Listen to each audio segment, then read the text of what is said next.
What happens at laser tag never stays at laser tag. Laser Unfocused Tag Talk. Laser Unfocused Tag Talk. I feel like you could be like in Ghostbusters or something. Oh my God, you have got some stories. Let's talk about laser tag. Who knew you were a laser tag legend? Time to get laser unfocused. Tag Talk with Tivia. Welcome to Laser Unfocused Tag Talk. Hi, I'm Tivia.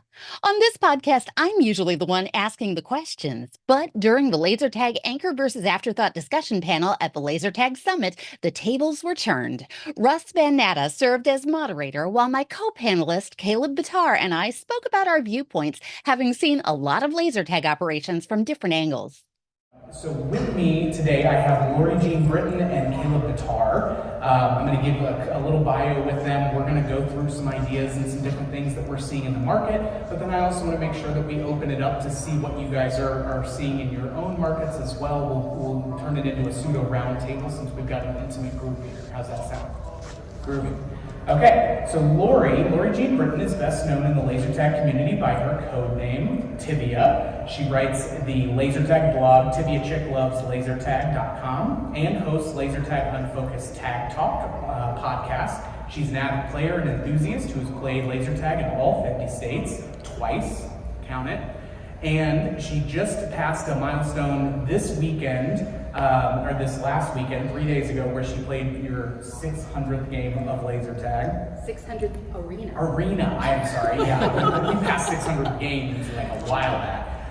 Malcolm Gladwell and his 10,000 hours ain't got nothing on you when it comes to that. And she is also a marketing professional with over 2 decades working in radio, broadcasting, and advertising. So thank you so much, Lori, for being here. Tivia, whichever one you can't go wrong with. And then Caleb Bittar is a seasoned entrepreneur and business strategist based in Cedar City, Utah, and where he actually is an owner owns and operates multiple venues, but is an owner of Cedar Fund Center for the past 4 years, along with several restaurants and a consulting agency. Caleb has established himself as a mentor in the local business community. With a qualified understanding of business turnaround and growth, he helps companies dial in and succeed. Additionally, Caleb has competed in competitive laser tag tournaments and has traveled internationally to participate in events, even winning first place in the 2023 Laser Force International. Shout out Laser Force. So you're amongst royalty. Some of his cohorts are here, and they also won. I mean, where did you guys do? Did you get first?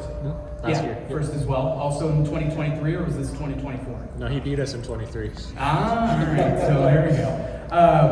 And then, so his passion for strategy, competition, and business growth drives his commitment to helping others succeed. So thank you guys both so much for being here.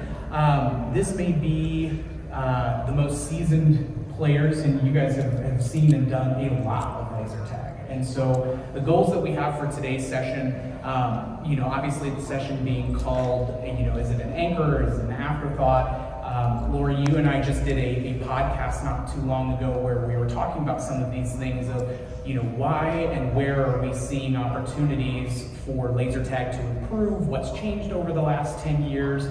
And it's not just about the equipment or the arena, but so much of it also comes down to some of the staff and the engagement. And Caleb, I know you as an operator yourself, looking for those ways to how do we surprise and delight, how do we curate a community that comes through so that way we're front of mind as people are coming in here. So first, what I'd like to start with, it is at the very beginning. And so I'm assuming everybody, most of the people that I see and I recognize as operators. Anybody here not currently an operator?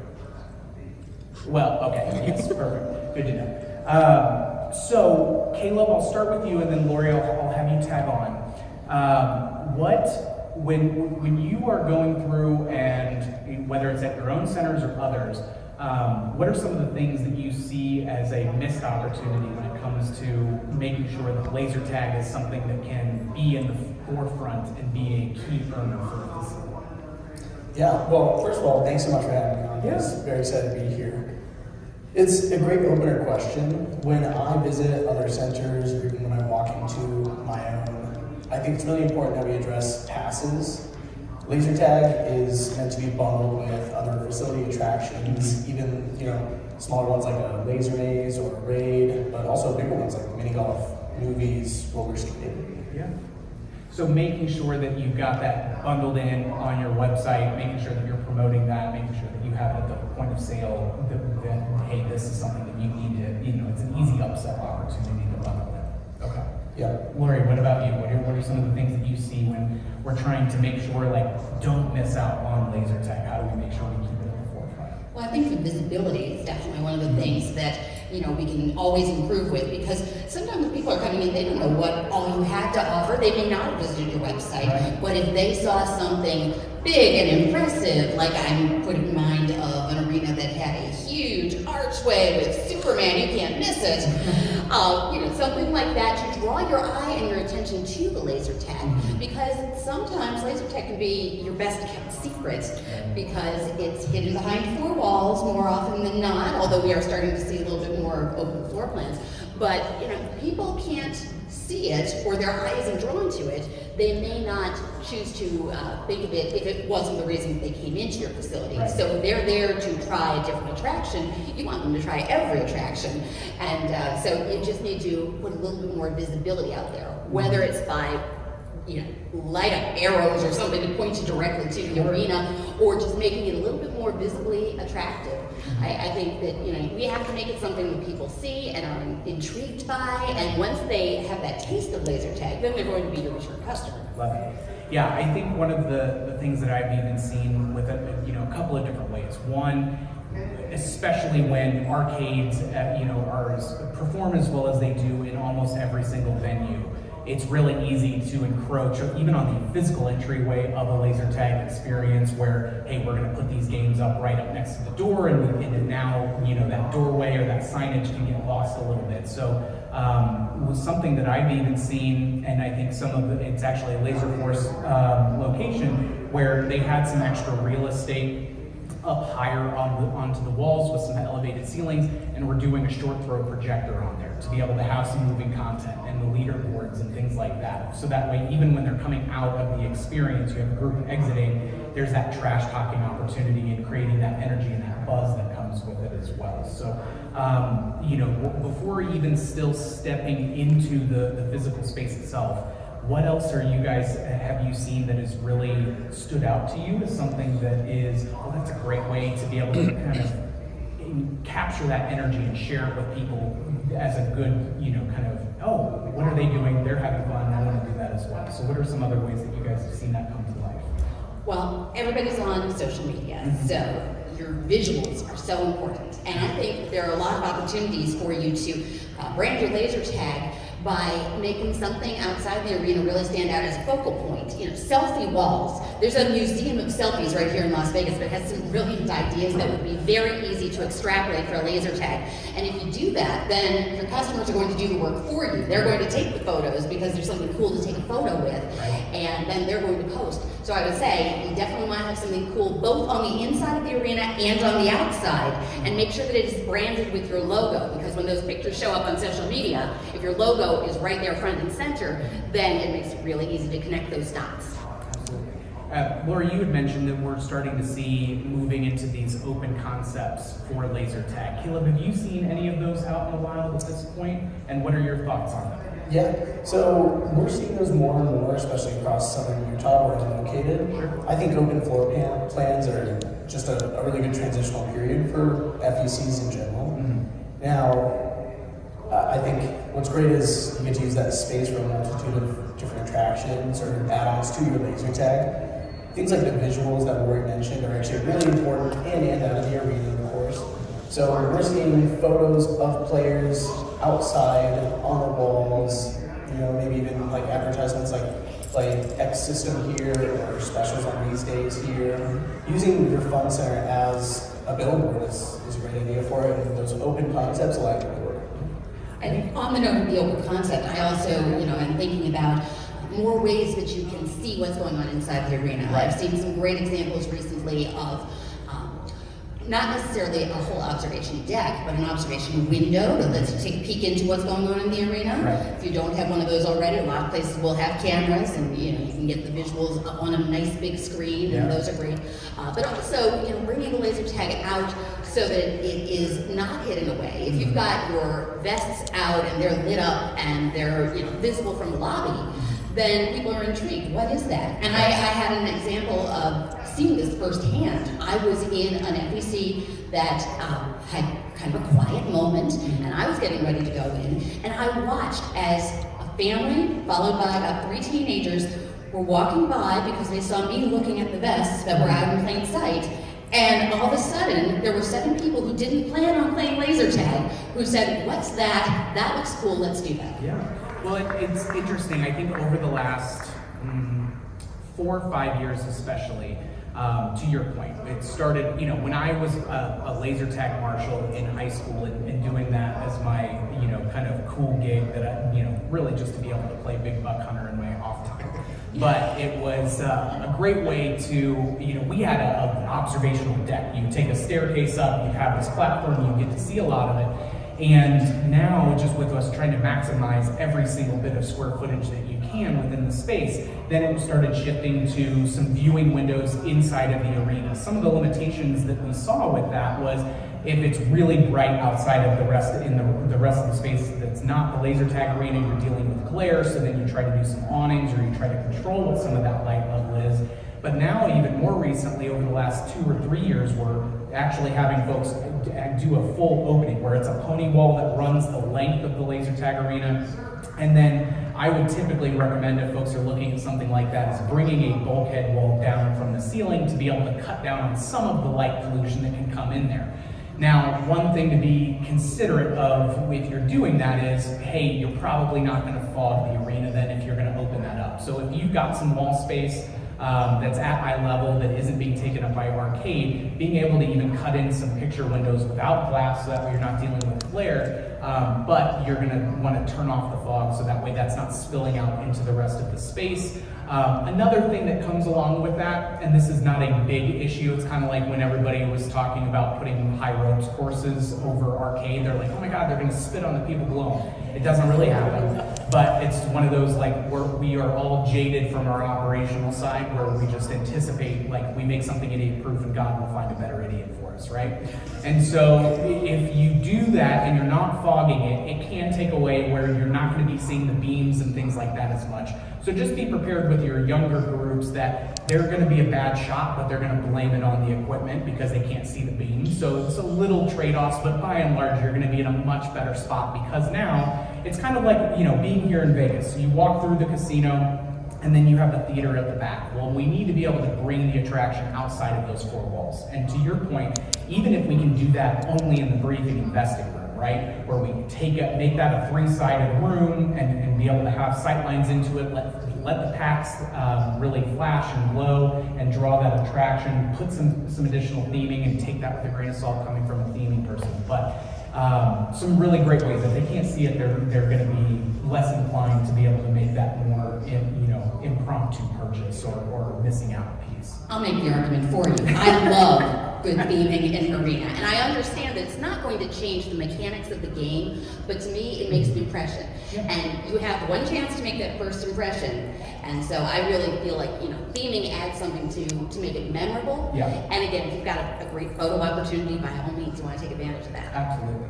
Well, and the other nice thing is that if you do have that, even if it's, hey, we can put some glass or some openings into the briefing investing, it's a great spot to get the birthday parties, getting their picture taken. It's not an expensive GC thing, we can knock out a portion of the wall to be able to do that. It opens up the sight lines. You just want to make sure then that your staff are able to brief over the outside noise that kind of comes in with some of that. So let's talk a little bit about the experience of the game. Now, there's two portions that come into this. One is, have you bought a Ferrari to deliver pizzas with the equipment? Or are you only running 2 different types of games and that's 90% of the time and your staff is never changing it up? I will tell you right now that is a missed opportunity because your staff is going to get real bored doing the team and the solo game, the team and the solo game. All of the equipment manufacturers have a multitude of varieties that you can do with a team or a solo game. And one of the biggest things and especially even when I was in the operations side, was we would have competitions of coming up with what's going to be the game that we're going to be running as our team game and what's going to be the new style of the solo game that we're going to do, because it just, for us as a staff, helped us feel more engaged and excited about what the experience was. So, Caleb, from the operations side, how are you guys looking at that? Sorry, Jordan, did you need me to talk louder? Okay, good. How are you guys as a team kind of looking at what is the experience for the gameplay and how do we keep that fresh consistently?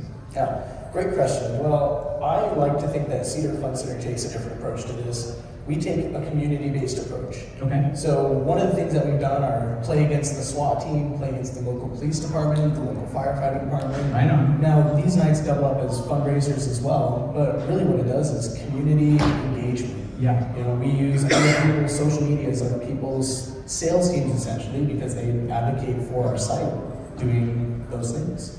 Now, on top of that, we have a very family-based community. We're in a very small town, we're about 30,000 people. Does anybody here in the crowd have an FEC with a town that small? How many are yours? About 35. Okay, so yeah, very similar. So you understand it's difficult sometimes. In a town that small, we're trying to get X amount of our population in and visiting regularly, right? Well, we took a bit of a different approach to that as well because we have a lot of families, a lot of young children, and we said, okay, why don't we run kids days where we run 7-minute games opposed to 10-minute games. So traditionally our 5-year-olds who can't put on those heavy packs for long periods of time now can play 2-3 games, spend more overall, and increase the family experience, the customer experience. Yeah. So those following items have made a huge difference for us. Yeah, I would say looking at kind of challenging the traditional 15 or 20-minute experience, right? And really looking at what are some 6 or 7 minute games that then by the time we do briefing and vesting and devesting, we can actually get closer to 8 to 10 games an hour. It used to be that was a Frankie's Fun Park or a Craig's Cruiser kind of a thing where they're just trying to handle the masses. But now what I've been noticing more is just with the attention span and keeping folks feeling like they have a lot to do, especially if you're going to do a package where it's an unlimited play for 2 hours or something along those lines. You want them to feel like they get a lot of swings at the bat for that. Where then on slow weeknights we switched even to do, hey, you're going to do a 30-minute pass. It's going to be 3 8-minute games, and each of those are going to be different. So there's some different ways that you can slice and dice that. But I would encourage you of, hey, if it feels kind of same old and boring, you can always fiddle with the length of the game, and you can always adjust what that is. Because again, even a 5 or 6 minute game, if it's a high action one and you've got a lot of people in there and things like that, the energy of the people in that room is going to compensate for it. It's still going to feel like it's a longer experience. So that's been something that I've been super intrigued with of seeing as folks experimenting a little bit more with that. What do you guys do and as far as trying to come up with new different game types? Like, hey, we've got 200 different variations that we can do of these different games in there. Do you have the staff kind of tinker and experiment and then practice that before they roll it out? Or do you guys kind of run it down the middle and say, nope, this is how we do it? Well, I think one of the benefits of being in the family entertainment industry is we employ a lot of teenagers. And as we all know, teenagers are creative. Most of the time in the best way possible, and occasionally in the ways that make you question your thoughts. But I'd love to say that. And sorry, repeat your original question. Yeah, so what are you guys doing to vary it, right? So especially with your guys being a smaller market, you're dedicated to getting people back more frequently in order to make sure that you're seeing the revenue that you need to with that. How do you keep the different game styles, whether it's a zombie version of a team game or it's power-ups, things like that? Like, what are you doing to be a connoisseur of the laser tag experience as far as the game types that you're running to keep it fresh? Yeah, well, the key word there was varied. Mm-hmm. And when you have, people coming in and out of your facility Monday through Sunday, it is important, especially when there's a lot of repeat play. So what we do is we have our staff come up with new game modes and we reward them for these ideas. We test them, we make some edits in our system. If it's playable, then we play test with our regulars actually during our version of members nights. And if it works, we keep going with it. We reward our employees for their well thought out ideas. Awesome. Lori, when we were talking and kind of preparing for the panel and things, I think one of the brilliant points that you brought up was like, for the love of all that's holy, and those weren't your words, those were mine, but for the love of all that's holy, like, we don't want somebody just being a button pusher to be able to do this. And so has anyone seen Jurassic, the new first Jurassic Park? when it was like that kid, and they were getting into the gerbil balls, and there was that little mechanical thing. He was like, "Thanks, have a nice day. Thanks, have a nice day." I mean, he was just, punching the clock and watching that thing, and it was just so lackluster, right? So what is it that you see really stands out as a player when you've got somebody who is engaging and making that eye contact, and what has been the most kind of exciting or different type of brief that you've gotten from a laser tag experience? Sure. Well, there are two different ways that you can approach the introduction without pushing a button and letting that be it. Because, as I've said, human interaction is everything in laser tag. But there are two schools of thought. Now, if you just push a button and you play a standard safety video, and you do need to have safety instructions, but if you just have the same old video, particularly your regulars who do play more than once will tire of that, make a lot of noise, make that difficult to absorb. So one school of thought that was discussed earlier this morning is to make your briefing part of the entertainment. And so maybe that piece of it doesn't necessarily require all of the heavy lifting to land on a teenager.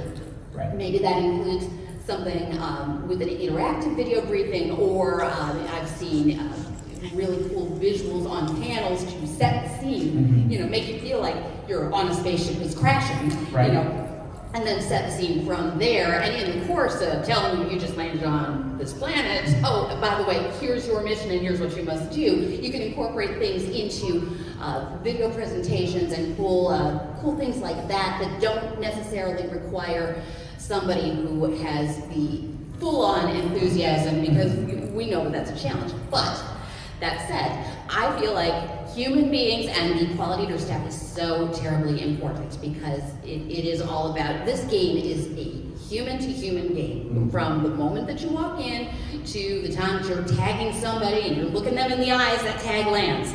So it all starts with your briefing and with your game master.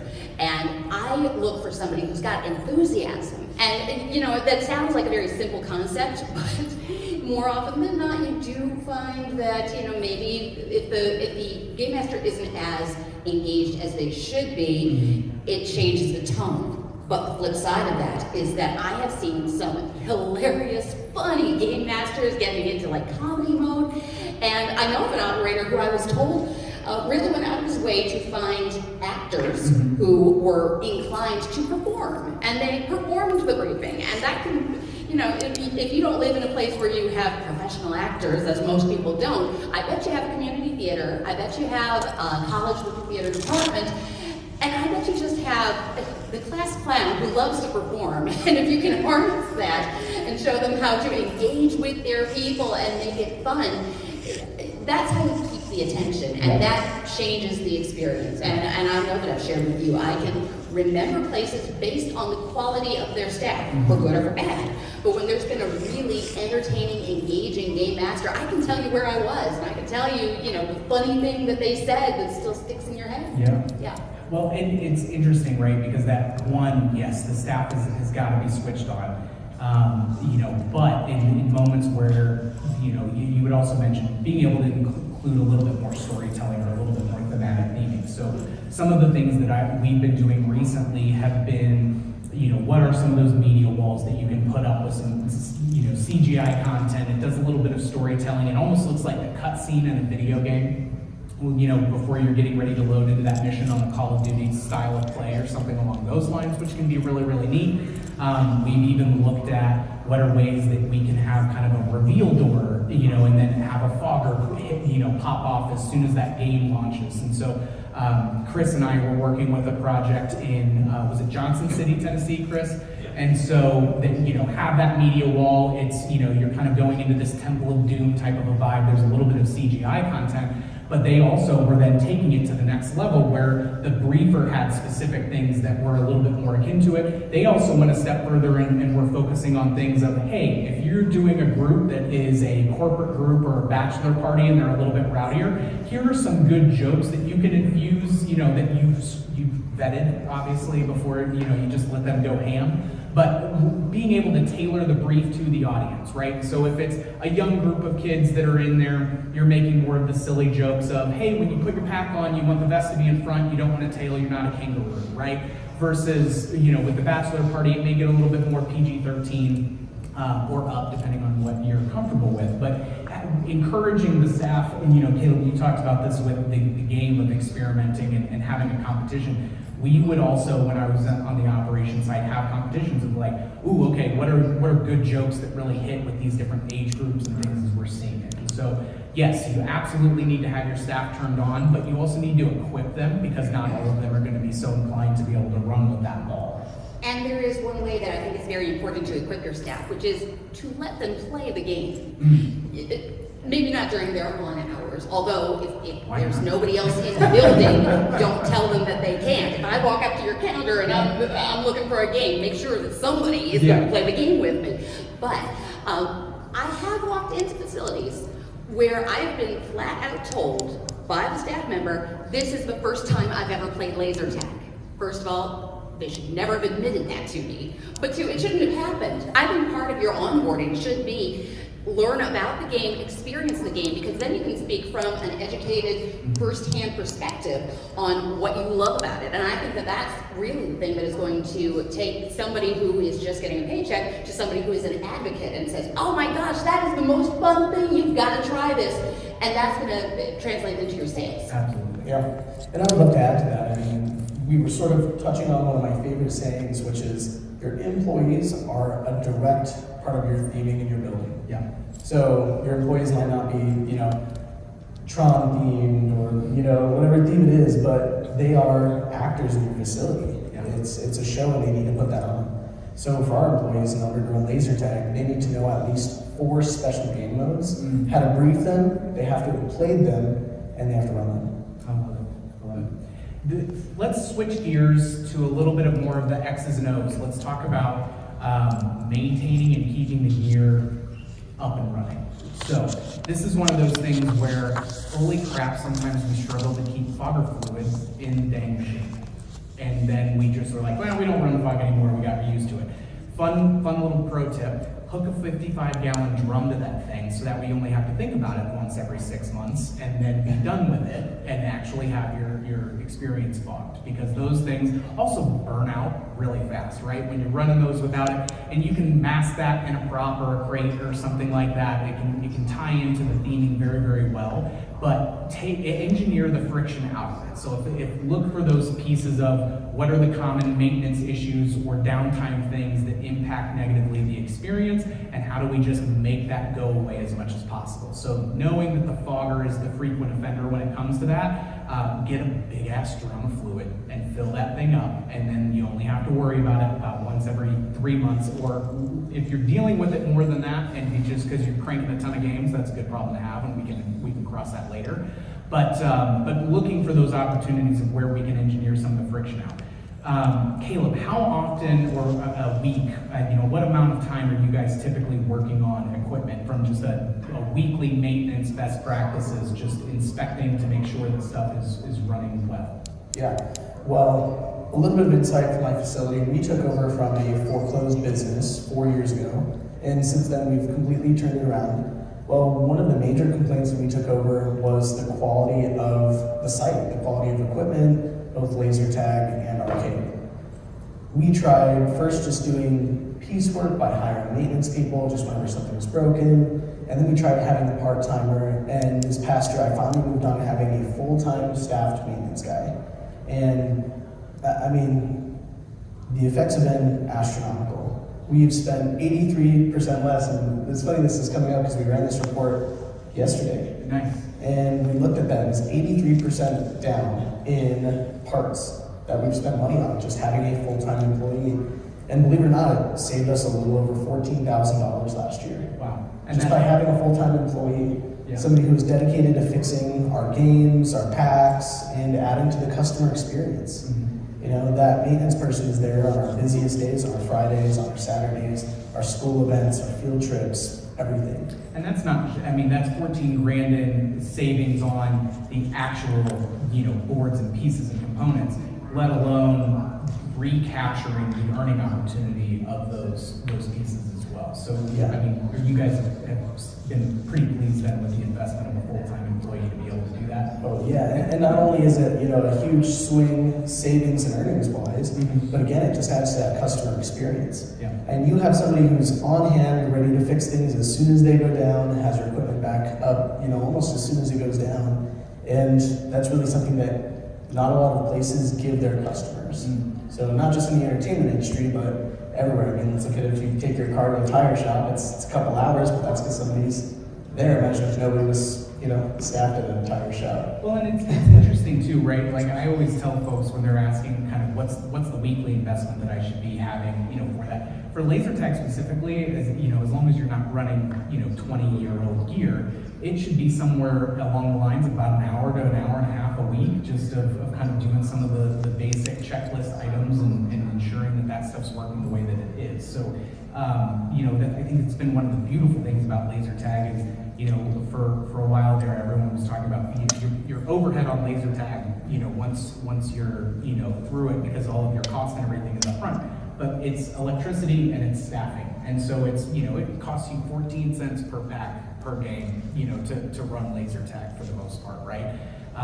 And that's a high average number. Don't quote me on it. But it can be something that, but when you're charging anywhere from $8 to $12 for a single game these days, keeping all of those pieces up, the uptime of them is mission critical, because it also makes sure that you can do, there's so few attractions that have the throughput and the capacity that laser tag does. And so, Lori, I think you were talking or had an example where there was someone that they wanted to host a tournament and they wanted to be able to have this corporate event, but they had half of their packs down. And so obviously that's a big oh crap moment, as an owner would not be pleased with that. But sometimes those are things that can slip through the cracks. And so what are some of the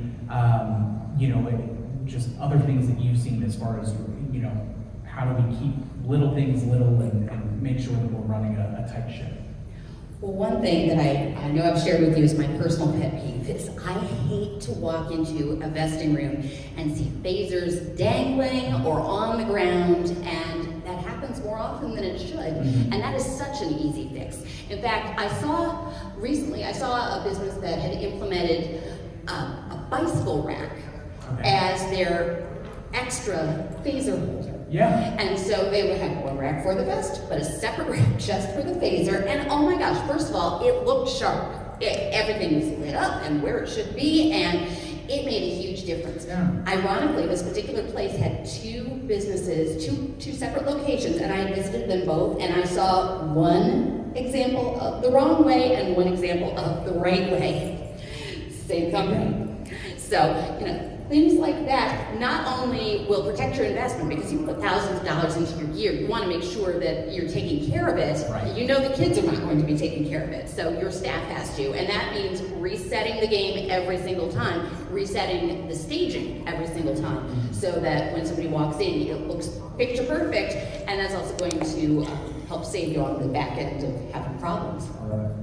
Let's talk a little bit about some of the selling strategies and some of the bundling and the revenue side of things. So one of the best things that, with laser tag, the cost of it, it's a great make good if someone has a friction point in their experience anywhere in the facility of, hey, here's a couple of games of laser tag on us, we really want you to enjoy your time.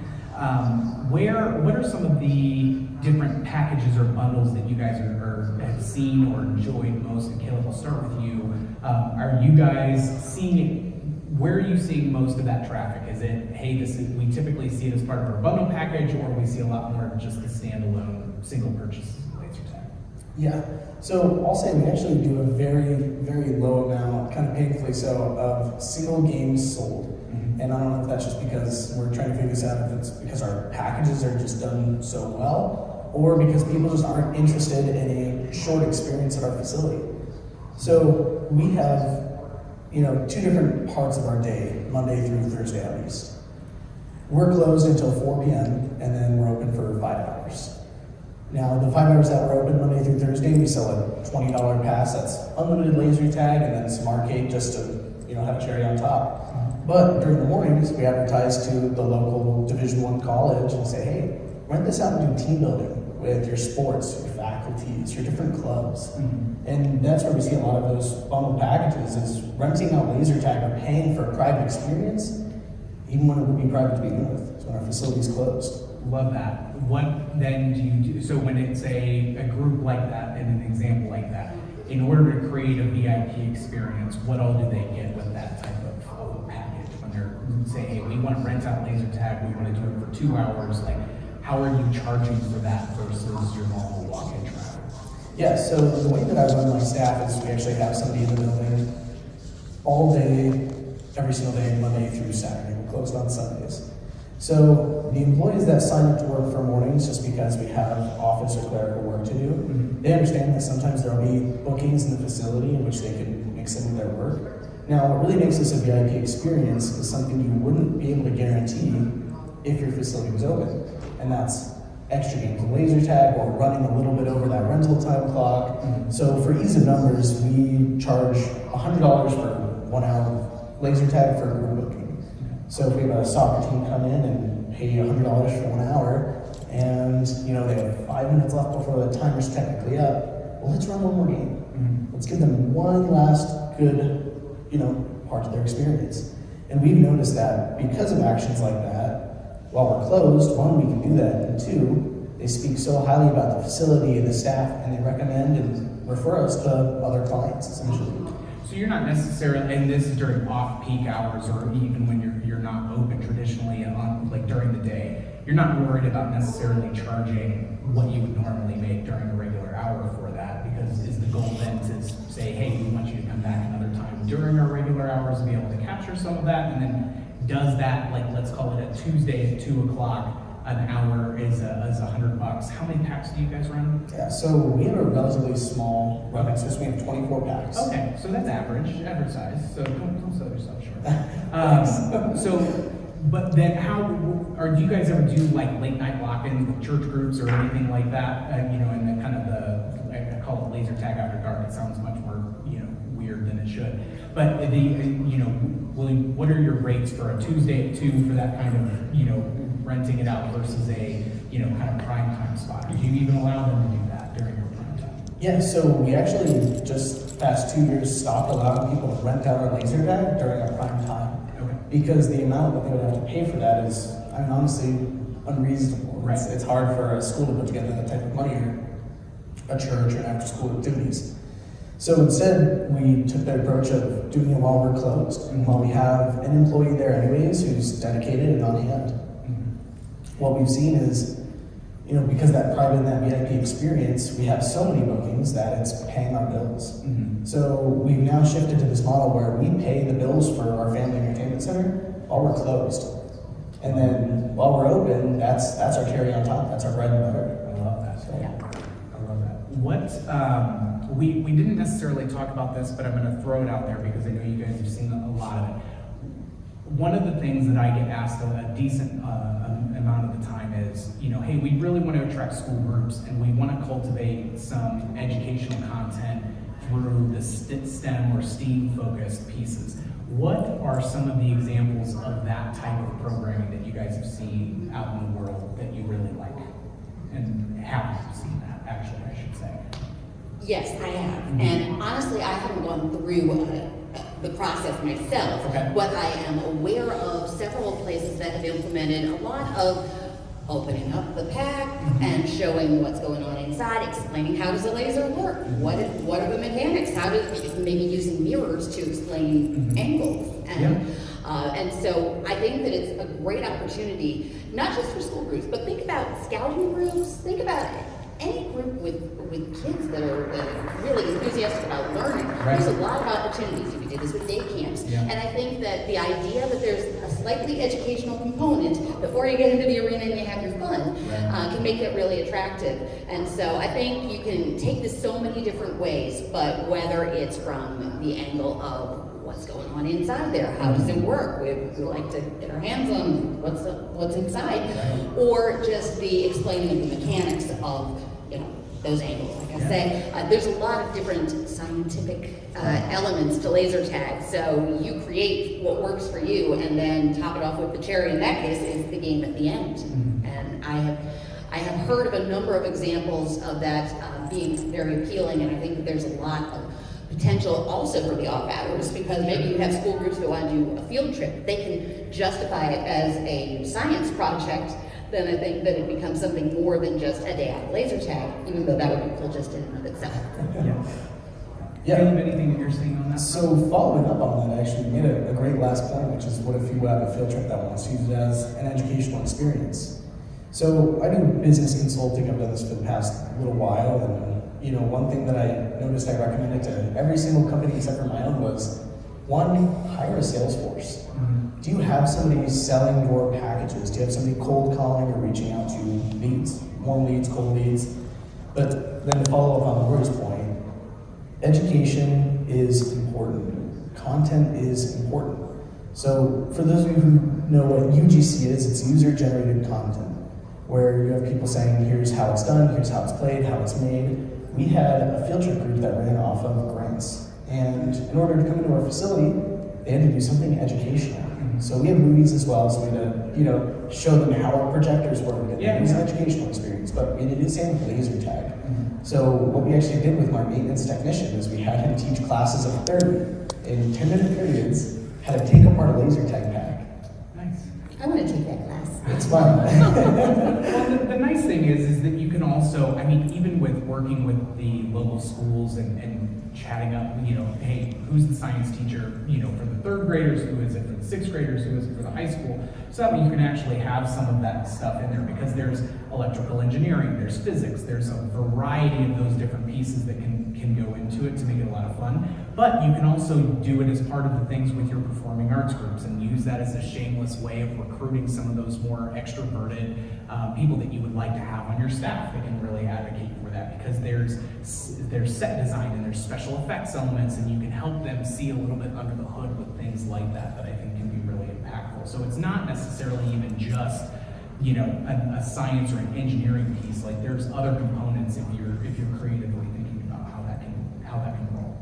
And you just put me in mind of an arena that I went to that took advantage of the local talent that they had. They had students come in and paint their arena to give it a redo. Oh, wow. They were working on a shoestring budget to get some ideas going, and the artwork that those kids did was phenomenal. And they have some ownership in that now, so they're loving What a that. newsworthy opportunity as well to get some local exposure with the TV and radio and all of those outlets to be able to come in. And those folks are more inclined to come back and show off their artwork, and you get a little bit more community involvement for sure with that. Definitely. And to Caleb's point about a dedicated sales staff, that is so important. Sales in and of itself is a category, and that's how you're going to see those increases in groups. You've got to network. You have to have somebody who's reaching out, knows that this mom is also on the school board, is also tied in with the soccer team that needs a fundraiser. Right.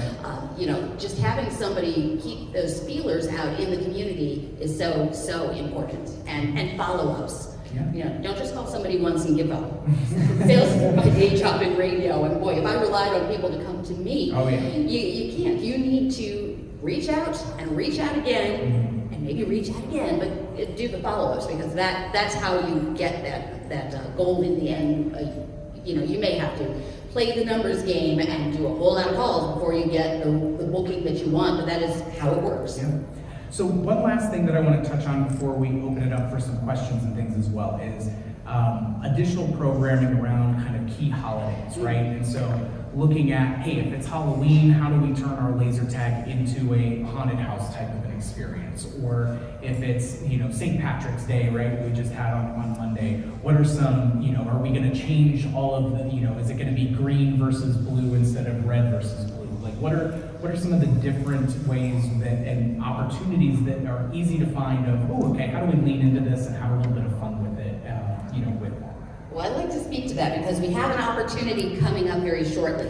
Did you know that March 28th is International Laser Tag Day? I did, but Yes. I'm also on the inside track now. Well, I'm posing that question more to our audience here. March 28th I'm gonna get my every year points, so it's fine. honors the start of laser tag, the Yeah. grand opening, very first laser tag. So there's an opportunity right there that I just had to give a little plug for. Love it. But to holidays, if anybody follows my blog around Christmas time, you may have seen a photo of me playing laser tag with Santa Claus.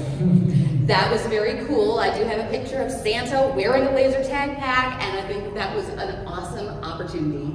And you just talked about colors, and something that I am excited about is I love that we're going to have another opportunity in November to dress up and play pink and green. And you know what I'm talking about. There's pop culture movie phenomenon where I'm thinking that if you had young girls coming in with the paper crowns and What is play. this? I'm sorry, I'm a 90-year-old bastard in a 38-year-old's body. What am I We're living missing? in the wicked age. Oh, wicked. Okay, cool. Nice. Yes, I'm going to lose some points with my friends from the musical theater group. Okay. I'm just thinking things like love it. that. You know, pink and green were everywhere. Yeah. And so a lot of these packs can be programmed to have different colors. Right. So maybe you have team golden covers. Yeah. Don't get yourself in copyright trouble. You can play around pop culture events. I mean, the Swifties. Yeah. You know, these Taylor Swift parties have become awesome themes. You could have popcorn day, free popcorn when you play a game of laser tag, free comic book day. There's so many opportunities because there is literally a fun day for everything under the sun. Mm-hmm. Yeah. Well, one thing that stuck out is you said you have friends in the musical theater group. Yes. That's a great opportunity for anybody here who runs their own facility and doesn't want to do additional theming. Reach out to your local theater group. We now run events for, Halloween, Christmas, Easter, St. Patrick's Day even, with our local theater group. Mm-hmm. We say, hey, you have, young ones who want to volunteer, theme, get some experience, maybe act even. And it saves us, one, money in doing it ourselves, but two, it, again, puts people in the spotlight who are passionate about what they're doing. And that's a great opportunity around Halloween, as you were talking about haunted houses. I love when it's not just the decoration in the arena, but when you have costume staff playing against the public, and you may have to temper your staff's enthusiasm to some degree, but I think that's great. And I've also seen that done very well as kind of augmenting escape room type haunted houses. Laser tag has so many opportunities for us, but you can build that within your own arena. So don't just think about adding the spider webs. A lot of people do spider webs. Does everybody do somebody in the screen mask Yeah. coming around at you? I've had that experience. I would And let me tell enjoy you, watching other people do that. That's just because I'm a scaredy cat, so. I had that experience and they turned the sound off. Oh my goodness, what a difference that made to the intensity of that game, let me just say. Sure. Well, guys, any questions that you guys want to throw out there that we can dive into? I'm seeing hand raised. So we're an indoor water park. We're adding one of these to it. So ideally, what's the size that you're looking for a facility? We're a market of about 150,000, maybe 50 to 100,000 people a year. Okay. I would say the majority of the market these days is somewhere in the range of 3,000 to 4,000 square feet and allows you to do somewhere in that 24 to 28 player capacity. The facility that I worked at in high school, it was actually 6,500 square feet. I would not go that big because you don't need 40 packs. It's the same thing with bowling these days, like you don't need 72 lanes to be able to run that. But if you are in a really high tourist market and you're seeing, it's kind of like the parking lot for Black Friday, right? Like you want to make sure that you've got enough parking spots to be able to hit some of that max traffic and then be able to make use of it. But I would say the majority of locations these days are typically trying to hit somewhere in that 24 to 28 for a couple of reasons. One, it allows you to run a couple of birthday parties simultaneously and then alternate that with your walk-in traffic on a Saturday to be able to do some of it. If you're getting into the 4,000 to 5,000 square foot range, It is doable, but there may be, honestly, like, I just don't recommend folks doing much more than 30 to 34 packs at the most these days, because you'll have a lot more of the downtime than you would, unless you are just in a very like high volume walk-in traffic type of an environment. Other questions? Yes, sir. You mentioned a couple types of customers, your first-time customers, your repeat customers, but if you do too good of a job with the laser tag experience, you end up with customers like us or maybe you two who just become obsessed with the tag and they come weekly or multiple times a week. Yeah. From a business perspective, how do you think is the best way to view what I'll call member type of customers? How can they be beneficial for the business? I've seen some folks, and I apologize, I'll kick it over to you guys as well, but I've even seen some folks offer like a little mini gym membership. Like, hey, here's a 6-week pass. You can come in, you can play unlimited, because we know like that you're coming in, you're spending money on some food and beverage, you're doing some arcade stuff, you're doing some other things that can go along those ways. Sometimes that's a little bit of a, they're not screaming that from the mountaintops because they don't want everybody to be able to do it, you know, just because it can oversaturate. But there are a variety of ways that you can create kind of either VIP memberships that have some perks of, hey, on Tuesday afternoons you get free laser tag because we know that you're coming in and doing all of this other stuff because you're playing so frequently. But I'll kick it over to you guys as well. What else do you guys see? Well, as a customer, because I don't work at a laser tag, so I'm a little bit of an anomaly to some of the employees who also just get enthusiastic, but I'm just a regular customer. My home laser tag arena does offer discounts because of membership, so I feel like every time I go in, I am getting a value, and I think that if you create an atmosphere where the customers want good stewardship, it irritates me when I hear about hardcore customers going hardcore against the public players or the little kids. That's not right, and just good manners should tell you, don't play like that. But as somebody who loves the game, therefore wants to see my local arena succeed, I personally feel like I have not actual ownership, but a little piece of investment in wanting to see things succeed. So when I'm there and it's in between games, I'm doing laps of the arena and I just keep my eyes open. You know what? I'm an extra set of eyes as somebody who they know and trust. It doesn't hurt me to pick up a piece of garbage and put it where it should be. And so little helpful things like that, I feel like the environment of my home laser tag arena fosters that. So I want to do right by them so that I have a place where I can continue to enjoy what I love. Caleb? Yeah, well, and this comes from both the owner player and the owner perspective and the player perspective. I've been doing this for almost 10 years now as a player, but an owner for only 4. And one of the things that I've noticed in times where it's overlapped, especially the past 4 years, you need to take care of the people who are passionate about your business. When we're owners of a facility, I mean, please raise your hands if you got into this industry because you love spreadsheets. Anybody? Put it down. Put it down. So here's the thing, right? Is we as owners have to think about this. Why did we get into this industry? We're passionate about it. It's entertainment. It's fun. We are the fun people of the industry, as she said at lunch. It's important to remember and recognize that, even if we're not at our sites every day. So the people who come to our facility and they're hardcore players, they're dedicated players, call them whatever you want, but also call them passionate. You need to support them and they'll support your business. They're going to give you referrals for friends, family, even first-time people coming into your facility and asking, what's fun to do here? They're going to advocate for things like your laser tag harder than any of your staff will, your marketing team, your social media team. The people that you pay, sometimes the ones who pay you and also advocate for your business loves. So with that being said, we introduced a subscription program, very similar to what you were talking about, for 2 programs in Southern Utah. We have 2 special needs adult programs in Southern Utah, and their funding's limited. So we said, okay, why don't we introduce a subscription? They'll pay us monthly, and in return, they get to come X amount of times per week. So they come 3 times per week. They play 2 games of laser tag, 3 times a week. That's 6 games. Yeah. And what do you do from an environmental standpoint? Are you bringing the volume down a little bit and it's not as intense, or are you doing anything else to accommodate with players that have special needs? Are you creating dedicated times around that from a programming standpoint? 100%. It's important to cater to everybody's needs in your business. So it kind of just leads into, hey, we're closed, so we can do this. This just goes back into, as much as I keep saying we're closed, the reality is pseudo-open. Right, we're pseudo-open. Fair. And it's this amazing thing because we're able to offer this experience now. So we do things like we turn on all the lights, we do no fog, we do no sound, we do, we have a client who we have to do white noise for.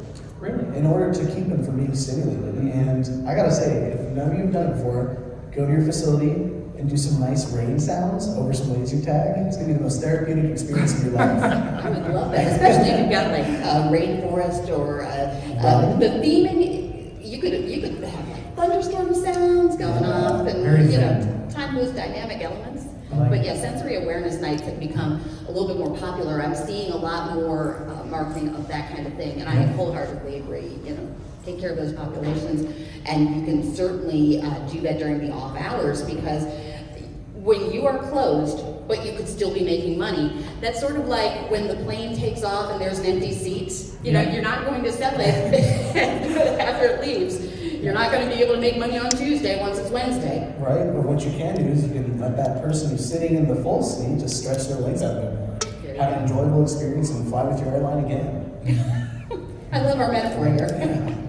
Any other questions? Yes, sir. What about building leads? Is there leads within these?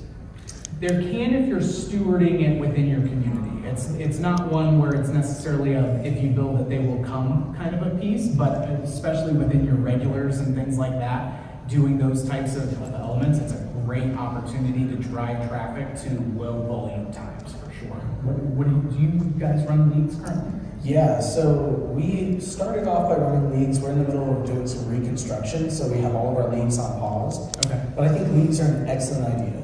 I mean, you're creating, it's recurring revenue, right? It's guaranteed that people will come in and, again, be passionate and advertise your facility to other people. So I want to say it is a commitment. And that's something that a lot of fund center owners can forget about or get distracted on is you're committing to taking care of people the same as if you build a baseball field, right? Mm-hmm. And now you have leagues doing it. You need to take care of the course, you need to take care of the players who come, you take care of everybody. So leads are very useful in terms of recurring revenue and free advertising, or getting paid to get that advertising. And I would say that if you don't know how to run a league, that's okay. Mm-hmm. But who probably has some ideas is your passionate laser tag champion. And that, I don't use the word champion like champion at the tournament, but I mean, you might get a tournament champion out of a league. But, if there's an employee who is extra passionate and enthusiastic, they should be the one leading the charge for you. Give them a special project. That might even be something where you could incorporate in a special circumstance one of those really enthusiastic members. But you know what, if you've got an employee who kind of fills that gap, a laser tag champion, somebody who is so passionate about that and, laser focused on that part of your business, they can really get the creative juices going and give them an assignment, give them a project. And that's how I've seen leagues work best. It isn't necessarily the owner who's spearheading it, but somebody who really cares about seeing it succeed and making sure that they speak up about everybody, tell everybody about the opportunity, and don't keep that a secret. And it grows. It doesn't grow overnight. You do have to cultivate a community, but if you have members who are already interested, they can be your mouthpiece for that as well. Just adding, I'm sorry. You're fine. I'm sorry. Just over, have you found that teaming up with paintball? Where we're at is seasonal. Gotcha. At the very best. So paintball. I'm guessing Wisconsin Dells? We're in Montana. So Okay, right on. The resort Big skies. based off the Dells, Yes. And then it's in Montana. Okay. So just. So making that a shared space for both paintball and laser tag? Well, yes, I mean, we've heard that the paintball companies will actually be the ones that create these events against seasonal. Is this something you know of, or is that? I've seen it happen in a variety of ways. You've also got things, and David and I were talking about this before, like we also have things like Gel Blaster and other of the, kind of projectile sports. One thing that I would look at is if you're doing a very thematic arena, don't do laser tag in there because it's gonna not be thematic anymore. It's gonna look like a paint splatter base. But what the paintball is typically the amount of space that you put per player. It's a much bigger footprint. It's a much more open concept piece. But you just want to be intentional about the design of the obstacles within the field of play to allow for some of those longer shots, so that way you're not having the proximity with the projectiles and stuff to be as intense, and it lends itself more naturally with that. But you can make certain obstacles removable and take them out when you're doing paintball and those kinds of things in order to be able to capture some of that traffic for sure. So Utah's got a pretty heavy paintball game going on these days. Are you guys seeing anybody kind of double up within the spaces out there? Not to my knowledge. Okay. Yeah. I have seen it, and I think it becomes a matter of preference about what kind of arena you want, and I've seen it be done in ways that the owners are happy with. I'll just say my personal preference as a player, I'm not big on anything that gets messy, and that has gotten messy when I've followed a paintball game, has been my experience. But I know of places that have done it. Yeah. Do you guys have some outdoor space available? Yeah. Okay. Go nuts with some inflatables and have a much more like open course with all of that stuff, and it will, I think, speak more to the true paintball experience for those that really want to do that. The tactical style of laser tag is there, like you can do an eye combat kind of a thing where you've got like Brunelli shotguns and stuff like that, and it feels very like realistic, very John Wick. But again, it's just a different demographic as well. So yes. Hi, as an operator, I'm curious, Gene, and Caleb, of course you too. What are your thoughts on playing just a traditional laser tag, vested, versus a tactical laser tag? Do you have a preference? Good segue. It's like, Well, I enjoy all laser tag, and I do play both traditional and tactical. Yes, I personally have my own personal preferences, but that doesn't necessarily reflect to the personal preferences of your community and what your group is going to be passionate about. So I think you really have to pick what works the best for who you're trying to attract. And there's no right or wrong to that. And honestly, I do enjoy both types of games, but they are two very different experiences. So it's just a matter of who are you trying to attract. Yeah. My personal advice would be to run kind of a market test with ads. I would run some ads that advertise laser tag equipment that's styled more tactical, and then laser tag equipment that's styled more fun, I would say, and kind of see what converts better, and that would tell you. So, because you'll have those comments where it's like, oh, this isn't what it looked like in the picture, but you can still see which ad converts better. one other thing I would just be cognizant of, and you guys obviously have some tactical gear, right? So eye combat, and this is different strokes for different folks. Some of the tactical, and eye combat does not do this, so that's why I'm happy to mention their name. Some of the tactical gear that is out there is specifically designed as a headband, and it is like headshot focused only. Like, good luck getting a consistent young demographic with that. Like, it's just not gonna fly nearly as much. The piece that I really like about the eye combat kind of version is you can still do it in a very thematic environment. You can have some of the novelty and things like that come with it, but there are still folks that run two different sets of gear, and so it's like we know, hey, we're really going after, we want to age up our demographic in the evenings. Okay, we're going to run the eye combat versus more traditional one for the birthday parties. Like, if you really see that you have two distinct groups with that, getting back to some of those days where you have two sets of gear is not necessarily a bad way to go. Go with that result. And on that note, two sets of gear. I recently played an arena that did just that. They had two very different types of gear, and they alternated. They had a vesting room upstairs and they had a vesting room downstairs, and one arena, and they just toggled between the two for the different games. And I played both, and I thought it was really kind of cool to experience two different games in the same space. Yeah. So in that scenario, do you know if it was the equipment from two different systems, or? Yes, it was two completely different laser tag systems. So they were running two different softwares, they were running two different. Correct. Yes. Okay. kind of sounds like a headache a little bit. I'll just say it. I feel like a lot of people are thinking it. I didn't say you should do it. I said you could do it, and I've seen it done. Yeah, I think it's important to recognize that every single system that's around, whether it's been here for 5 years or 50 or what's the oldest one? 200? No. Well, this 70. is the 41st anniversary of laser tag this year. Okay, well, whether it's been around for 4 years or 40 years, every single system has something that benefits a specific customer base. So I would do market research, I would run some ads, do some split testing, and really see what lands with your demographic, your area, your market.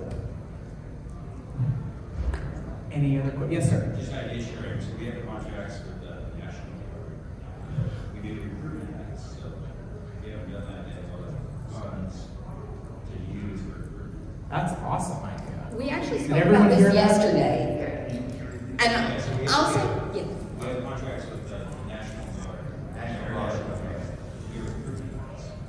So they'll look for arena for the whole day. We'll let them come play for free. That's dope. Yes, and I saw an arena in Alaska. We shared this story yesterday, but I'll tell it again for those who weren't here. So when I was making my first pass at trying to play laser tag in all 50 states, I went up to Alaska, and I didn't know that they were going to do this. This was a complete surprise. They had arranged for members of the Alaska National Guard to come out and play against me. They brought out a reporter and made a night out of it, and I didn't know that this was happening. And I thought, when I got there, how in the world did you get all of these National Guard people to come out to this arena? Well, if I had looked up, there was a big marquee right above the arena. They sponsored it. And so, yesterday, talking a little bit more about business-to-business marketing, that was such a genius move because spot on.